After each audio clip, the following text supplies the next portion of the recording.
Hello friends, learn 24 academy में आपका स्वागत है। चलिए स्टार्ट करते हैं आज का लेक्चर। देखिए फ्रेंड्स, हम पढ़ रहे हैं इंफॉर्मेशन टेक्नोलॉजी। जैसा कि आप सब जानते हैं, जो बच्चे रीट का मेंस का एग्ज़ाम देना चाहते हैं 2022 वाला, ये वीडियो उनके लिए बहुत ज़्यादा इम्पॉर्टेंट है। साथ साथ जो बच्चे आने वाले भविष्य में रीट की तैयारी करना चाहते हैं उनके लिए भी बहुत ज़्यादा इम्पॉर्टेंट है। जैसा कि आप देख सकते हैं कि पॉइंट नंबर 6 में आपके सिलेबस में दे रखा है सूचना तकनीकी, जो 10 नंबर का आएगा। इसमें आपके जो टॉपिक्स दे रखे हैं, सूचना प्रौद्योगिकी के आधार, सूचना प्रौद्योगिकी उपकरण टूल्स, सूचना प्रौद्योगिकी के अनुप्रयोग और सूचना प्रौद्योगिकी के सामाजिक प्रभाव, इन पर हमने ऑलरेडी वीडियो बनाकर चैनल पर अपलोड कर दिए हैं। जिन्होंने भी ये वीडियोस नहीं देखे हैं, सबसे पहले इनको कंप्लीट कर लीजिए। और अभी हम पढ़ रहे हैं सूचना प्रौद्योगिकी टूल्स में पार्ट नंबर 5। इससे पहले हमने इसके 4 पार्ट ऑलरेडी अपलोड कर दिए हैं, तो जिन्होंने वो वीडियोस नहीं देखे सबसे पहले उनको कंप्लीट कर लीजिए, जिससे आज का वीडियो आपको अच्छे से समझ में आ सके। यहाँ पर आप देख सकते हैं कि आपका एग्ज़ाम का पैटर्न किस तरीके से रहेगा।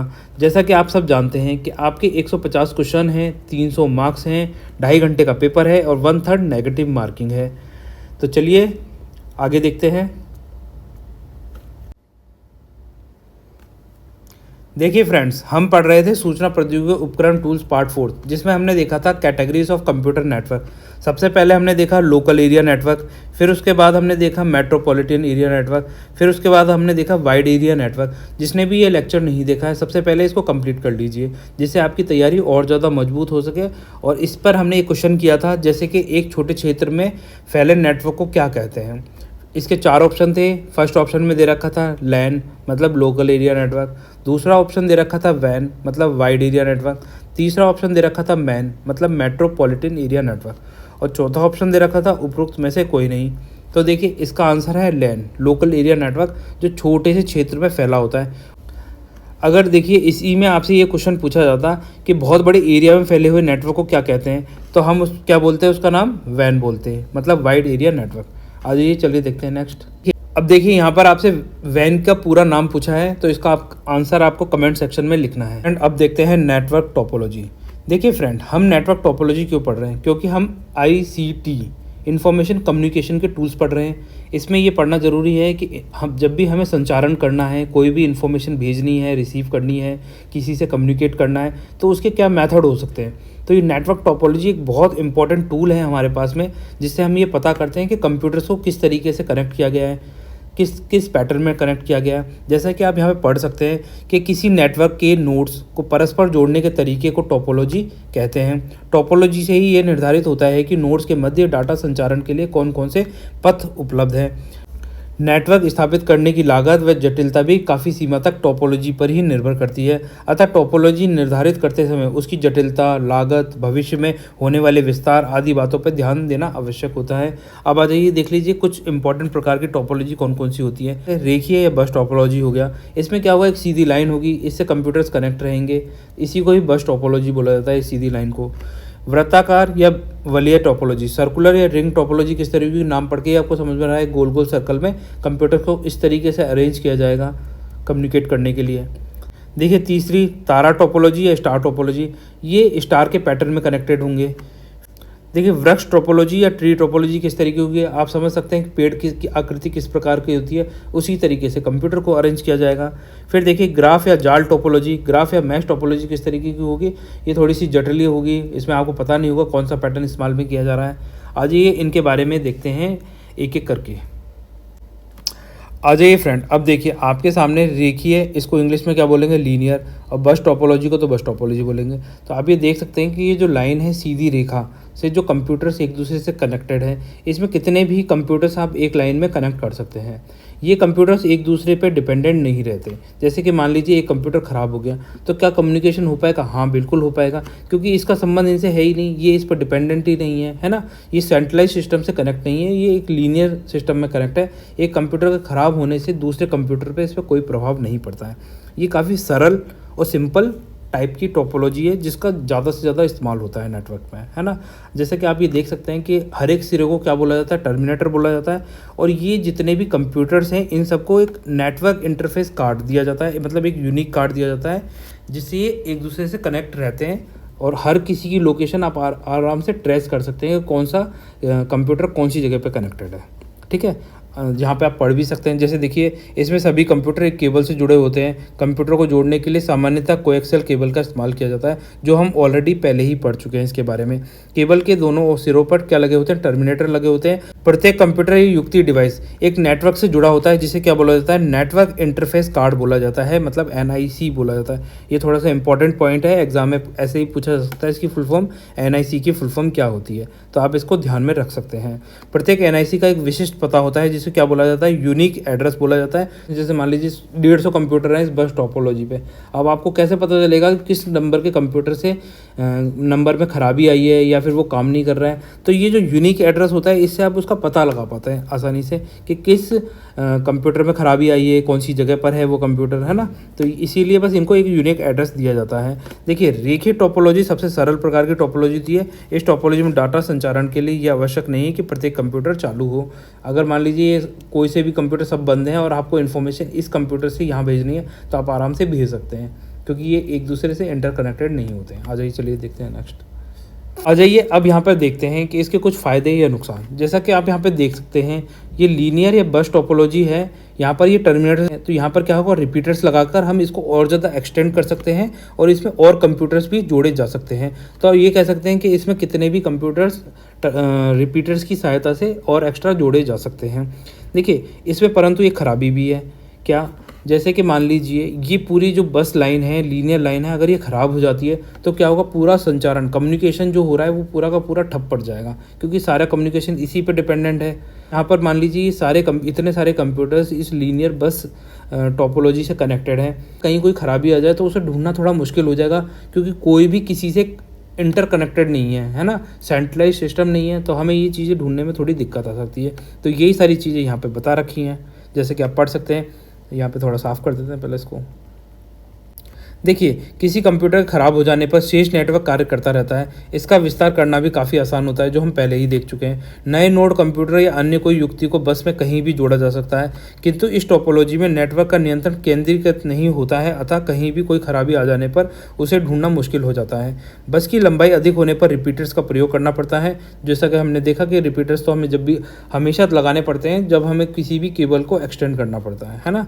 केबल में खराबी आ जाने पर पूरा नेटवर्क ही काम करना बंद कर देता है। आ जाइए फ्रेंड, अब देखते हैं वृत्ताकार या वलय टोपोलॉजी, सर्कुलर और रिंग टोपोलॉजी।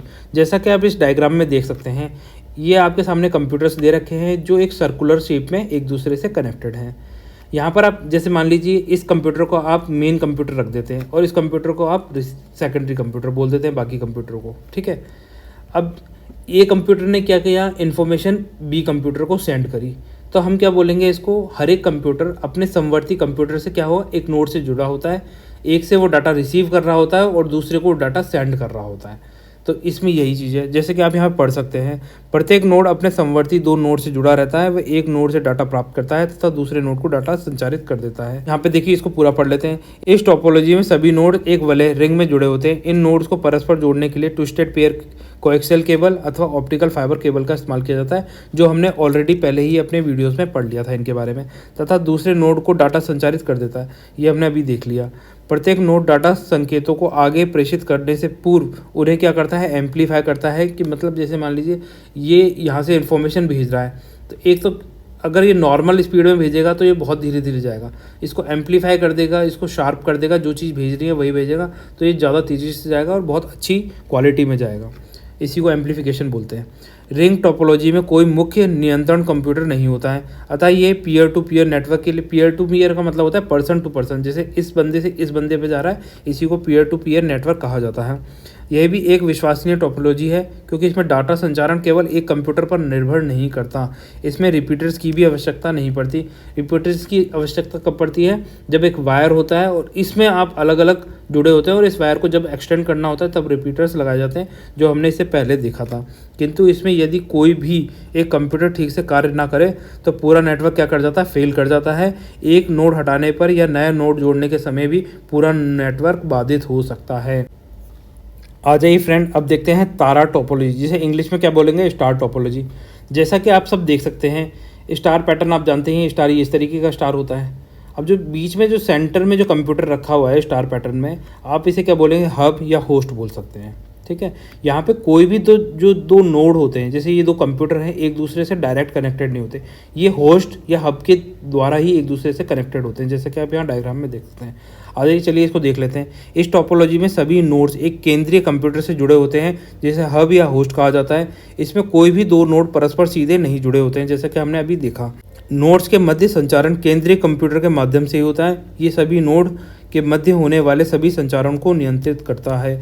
ये सारा कंट्रोल किसके हाथ में है? हब या होस्ट के हाथ में ही होता है। जैसे मान लीजिए आपको अगर होस्ट बना दिया जाए तो आपके हाथ में ही तो सारा कंट्रोल आ जाएगा। सारे काम क्या कौन करेगा? आप लेंगे सारे डिसीजन, है ना। अगर सारे डिसीजन मान लीजिए आपके छोटे भाई बहन को दे दिया जाए और आपको उनकी बात माननी पड़े, तो फिर क्या करेंगे? आप बोलेंगे वो होस्ट है, वो जो कहेगा वही मानना पड़ेगा। आप क्या होंगे? सेकेंडरी होंगे, आपको वो काम करना पड़ेगा। इसी तरीके से ये जो कंप्यूटर दिख रहे हैं सेकेंडरी, इनको वो काम करने पड़ते हैं जो है ये होस्ट के अकॉर्डिंग काम करने पड़ते हैं। जो होस्ट बोलेगा वो ये काम करेंगे। आइए चलिए देखते हैं नेक्स्ट। आ जाइए फ्रेंड, अब देखते हैं वृक्ष टोपोलॉजी, ट्री टोपोलॉजी। जैसा कि आप नाम पढ़ के समझ पा रहे हैं कि ये ट्री के समान कोई आकृति वाली टोपोलॉजी है, जिसमें कंप्यूटर्स को इस तरीके से कनेक्ट किया गया है। जैसे कि आप देख सकते हैं कि पेड़ के अंदर क्या होता है? ब्रांचेस होती हैं। ये सभी ब्रांचेस आगे चल के सब ब्रांचेस में डिवाइड हो जाती हैं। इसी तरीके से इस ट्री टोपोलॉजी में कंप्यूटर्स भी इसी तरीके से कनेक्ट होते हैं कि जैसे इसमें एक मेन कंप्यूटर होता है, फिर उसके नीचे दो कंप्यूटर्स होते हैं, इसकी जो ब्रांचेस हो गई, फिर इसकी सब ब्रांच होती हैं, वो आगे चल के और ब्रांचेस में डिवाइड हो जाती हैं, जैसे कि आप यहाँ पे देख सकते हैं। इसी को ट्री टोपोलॉजी बोला जाता है। आगे चलिए पढ़ते हैं इसके बारे में। देखिए, इस टोपोलॉजी में नोड्स को सोपानव्रत हायरार्चिकल तरीके से जोड़ा जाता है। पदानुक्रम में सबसे ऊपर वाले नोड को रूट नोड कहते हैं। रूट नोड के उप नोड होते हैं, जैसे कि हमने देखा ये रूट नोड हो गया, इसके उप नोड हो गए, फिर उनके उप नोड हो गए। जो रूट नोड पदानुक्रम में जुड़े होते हैं, इन उप नोडों के प्रथम, द्वितीय, तृतीय आदि अनेक स्तर हो सकते हैं। ट्री टोपोलॉजी वास्तव में बस टोपोलॉजी का ही थोड़ा सा बदला हुआ रूप है। इस टोपोलॉजी में डाटा संचारण बस टोपोलॉजी की तरह ही होता है। ट्री टोपोलॉजी उन अनुप्रयोगों के लिए अधिक उपयुक्त है जिसमें डाटा का प्रवाह फ्लो सोपानव्रत होता है। देखिए, सोपानव्रत का मतलब क्या होता है? हायरार्चिकल ऑर्डर। हायरार्ची क्या होती है? जब एक सीनियर मोस्ट होता है, जैसे टॉप मैनेजर हो गया, फिर उसके नीचे दो सबऑर्डिनेट मैनेजर हो गए, फिर उनके नीचे उसके जूनियर असिस्टेंट्स हो गए, फिर इनके नीचे इनके क्लर्क्स हो गए।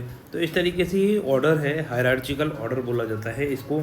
और यही इसकी बात कर रहा है कि जिसमें डाटा का फ्लो कैसा होता है? सोपानव्रत होता है, कि मतलब डाटा यहाँ से चलेगा, फिर इस कंप्यूटर में आएगा, फिर इससे इन कंप्यूटर में बढ़ जाएगा, फिर इनसे इन नीचे जो इसके कंप्यूटर्स होंगे उनमें डिवाइड हो जाएगा, जिसमें डाटा का प्रवाह फ्लो सोपानव्रत होता है। देखो, सोपानव्रत क्या है? हायरार्चिकल ऑर्डर क्या होता है? जैसे मान लीजिए ये काम करता है, जैसे कंपनीज में एक सीनियर मोस्ट होगा, फिर उसके नीचे दो उसके सबऑर्डिनेट्स होंगे, इन सबऑर्डिनेट्स के और नीचे सबऑर्डिनेट्स होंगे, तो हम इसे क्या बोलेंगे? एक हायरार्ची ऑर्डर में ये एक फ्लो बता रहा है। जैसे ये जीएम हो गया, जीएम के नीचे मैनेजर्स हो गए, मैनेजर के नीचे असिस्टेंट मैनेजर हो गए, मैनेजर के नीचे पीओ हो गया, पीओ के नीचे क्लर्क हो गया। इस तरीके से जो ऑर्डर बताता है उसे ही हायरार्चिकल ऑर्डर बोलते हैं। आगे चलिए देखते हैं नेक्स्ट।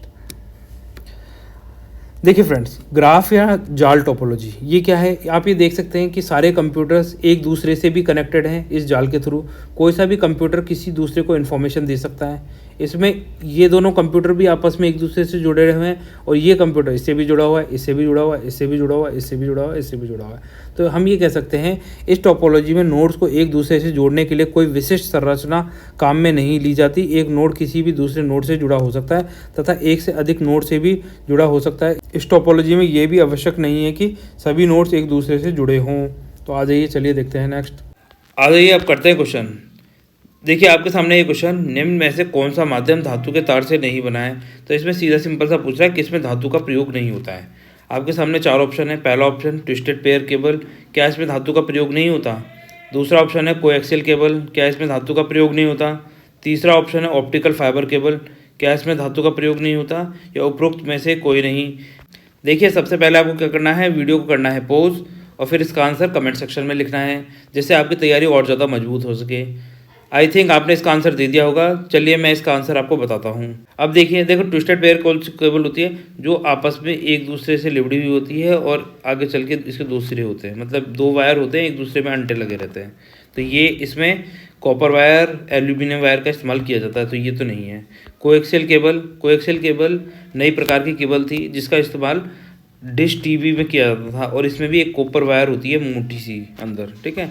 ऑप्टिकल फाइबर केबल में क्या होता है, ऑप्टिकल फाइबर्स होते हैं, इसमें कोई भी धातु का प्रयोग नहीं किया जाता। तो आपका आंसर हो गया answer C, optical fibre cable. तो देखिए फ्रेंड्स, वीडियो को लाइक एंड शेयर करें, चैनल को सब्सक्राइब करें। आपकी कोई क्वेरीज है, कोई सजेशन है तो आप कमेंट सेक्शन में लिख सकते हैं। हम आशा करते हैं कि आप सभी वीडियोस को बहुत अच्छे से देख रहे होंगे और अपनी तैयारी को और ज़्यादा मजबूत कर रहे होंगे, और सभी क्वेश्चनों के आंसर आप रेगुलर बेसिस पे दे रहे होंगे, जिससे आपकी तैयारी और ज़्यादा मजबूत हो सके। तो चलिए फ्रेंड्स, मिलते हैं नेक्स्ट लेक्चर में।